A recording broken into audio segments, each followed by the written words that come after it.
Anda kerja makan gaji? Ini 3 perkara wajib yang setiap orang yang makan gaji kena buat kalau nak kewangan betul-betul kukuh. Yang pertama, kumpul dana kecemasan minimum RM1,000. Yang kedua, elakkan penggunaan kad kredit jika anda belum pandai mengurus belanja.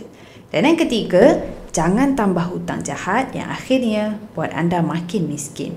Bila anda sudah berjaya kumpul dana kecemasan RM1,000, naikkan target kepada simpanan 3 hingga 6 bulan pendapatan. Salah satu cara yang paling berkesan ialah melalui tabungan emas. Sebabnya, lebih ramai yang berjaya menyimpan dalam bentuk emas kerana simpanan emas susah bocor berbanding dalam simpanan wang. Dengan ekonomi Mascap Public Gold, anda boleh menabung dalam bentuk gram emas sedikit demi sedikit. Fokuskan kepada penambahan gram dan bila sudah cukup target, anda boleh keluarkan dalam bentuk emas fizikal. Contohnya, kalau gaji anda sekitar RM2,000, letakkan target simpan 5 gram emas untuk wakilkan 1 bulan pendapatan. Cukup 5 gram dalam akaun CAP, sistem akan keluarkan gold bar 5 gram terus dihantar ke alamat anda untuk anda simpan sendiri.